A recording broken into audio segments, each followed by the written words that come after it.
ഇതാരടി ചന്ദ്രോത്ത് ചഞ്ചല്? ചന്ദ്രോത്ത് ചന്തൽ എത്രയാണ്? എത്ര? 50 രൂപ. എഴുതി അടുത്ത വാര്. എത്ര രൂപ? 50 രൂപ. അത് എഴുതിയെന്ന് ചന്ദ്രോത്ത് ചന്തൽ. അത് 50 രൂപ വന്നിട്ട് എന്റെ കല്യാണത്തിന് മാന്യമായിട്ട് ഒരു പൈസ അങ്ങനെ ചെയ്യണ ശരിയല്ലോ. ഒരു കല്യാണത്തിന് വീട്ടിൽ വിളിച്ചു കഴിഞ്ഞാൽ അയാൾ വീട്ടിൽ വന്നിട്ട് ഭക്ഷണം കഴിച്ച് പോകുമ്പോ 50 രൂപ വെക്കാന്ന് പറഞ്ഞാൽ അത് ഉളുപ്പില്ലാത്തൊരു പരിപാടിയാണ്. അല്ല എഴുതി, ഞാൻ എഴുതിയത്. അങ്ങനെയല്ലോ അത്. നമ്മൾ ഈ വന്ന കാലത്ത് ഒരു പാക്കറ്റ് മുട്ടായി പോലും കിട്ടിയാൽ 50 രൂപ. എടാ, ഒരു ഹോട്ടലിൽ ഊണ് കഴിച്ച് 60 രൂപ കൊടുക്കണം. പിന്നെ നമ്മുടെ വീട്ടിൽ ചിക്കൻ ബിരിയാണി ഉണ്ട്, ഐസ്ക്രീം ഉണ്ട്, ഇതൊക്കെ മൂക്കുമുട്ടാൻ അണ്ണിട്ട് പോയിട്ട് അവൻ വെച്ചിരിക്കണാണ് 50 രൂപ. പിച്ചക്കാരി കൊണ്ട് തരുമല്ലോ 100 രൂപ.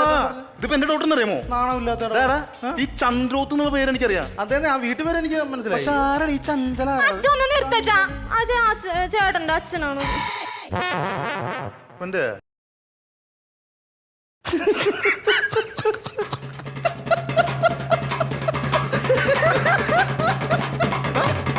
നിന്റെ അച്ഛന്റെ പേര് തിന്നകരന്നല്ലേ?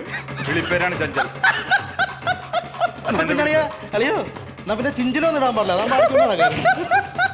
എടാ, എന്നെ ഇൻസർട്ട് ചെയ്യല്ലേ? അല്ലെ, ഇൻസർട്ട് ചെയ്യല്ല അച്ഛനും മകനും. എടാ, നിന്റെ അച്ഛന് വല്ല കാര്യണ്ടാ? നമ്മുടെ വീട്ടിൽ വന്നു കഴിഞ്ഞ ഒരു വീട്ടിലൊരു കുടുംബത്തിനൊരു കല്യാണം നടക്കാണ്.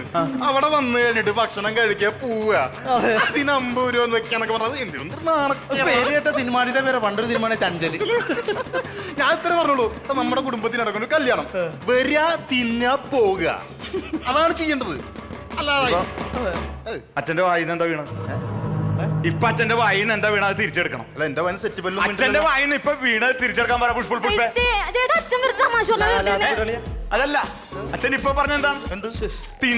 തിന്നണ കണക്ക് അച്ഛൻ പറഞ്ഞു. പെൺകൊച്ചിന്റെ കാര്യം മാത്രമല്ല, എന്നെ ഇൻസൾട്ട് ചെയ്ത് നിനക്ക് കുഴപ്പമില്ല. തിന്നണ കണക്ക് അച്ഛൻ പറഞ്ഞില്ലേ? എന്ത് തിന്നാണ് അച്ഛാ? എന്താണ് തിന്നത്? ബിരിയാണി. ബിരിയാണിയാ? പിന്നെ എടാ, നിന്റെ കല്യാണത്തിന് എന്റെ അച്ഛനും അമ്മേനെ വിളിച്ച് അവര് അന്തസ്സുള്ളതുകൊണ്ട് 1 മാസം മുമ്പേ കല്യാണം കൂടാൻ ഇവിടെ വന്ന്